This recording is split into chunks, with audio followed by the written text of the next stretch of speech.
আনহায়ের জীবনী পর্ব ১ জন্ম, শৈশব ও নবুয়াতের শুরুর কঠিন দিনগুলো।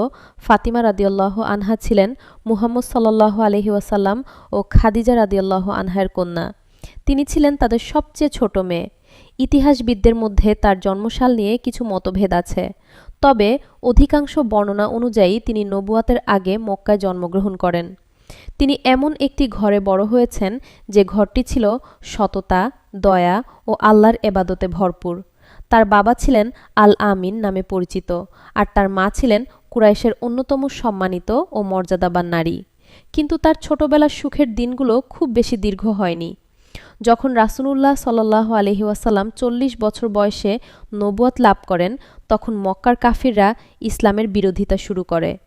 যে মানুষটিকে সবাই একসময় আল আমিন বলে সম্মান করত, সেই মানুষটিকেই তারা মিথ্যাবাদী, জাদুকর ও কবি বলতে শুরু করল। ছোট্ট ফাতিমা রাদিয়াল্লাহু আনহা নিজের চোখে দেখতেন মানুষ তার বাবাকে অপমান করছে, পথে কাঁটা বিছিয়ে দিচ্ছে, উপহাস করছে, পাথর ছুঁড়ছে।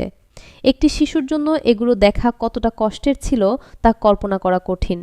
একদিন রাসূলুল্লাহ সাল্লাল্লাহু আলাইহি ওয়াসাল্লাম কাবার পাশে সিজদায় ছিলেন। কুরাইশের কয়েকজন নেতা মিলে একটি উটের নাড়ি ভুঁড়ি ও রক্তাক্ত অংশ এনে তার পিঠের ওপর ফেলে দিল। তারা হাসাহাসি করতে লাগল।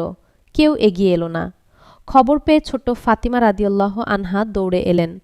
তিনি নিজের ছোট ছোট হাত দিয়ে বাবার পিঠ থেকে সেই নোংরা জিনিস সরিয়ে দিলেন। তারপর কাঁদতে লাগলেন।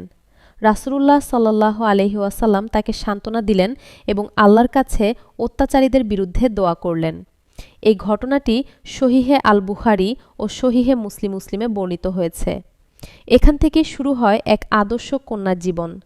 ফাতিমা রাদিয়াল্লাহু আনহা শুধু নবীর কন্যা ছিলেন না, তিনি ছিলেন বাবার দুঃখের সাথী, বাবার সেবিকা, বাবার সান্ত্বনাদাত্রী। এই কারণেই পরবর্তীতে অনেক আলেম উল্লেখ করেছেন যে তাকে উম্মু আবিহা, তার পিতার মায়ের মতো সেবা যত্নকারিণী উপাধিতে ডাকা হতো।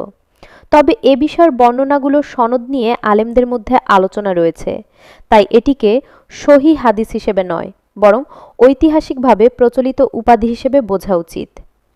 এর কিছু বছর পর ফাতিমা রাদিয়াল্লাহু আনহার জীবনে নেমে আসে আরেকটি বড় পরীক্ষা। তার প্রিয় মা খাদিজা রাদিয়াল্লাহু আনহা ইন্তিকাল করেন। তখন ফাতিমা রাদিয়াল্লাহু আনহা এখনো অল্প বয়সী। একদিকে মায়ের শোক, অন্যদিকে বাবার ওপর নির্যাতন, এই দুই কষ্ট তাকে খুব অল্প বয়সেই মানসিকভাবে পরিণত করে তোলে।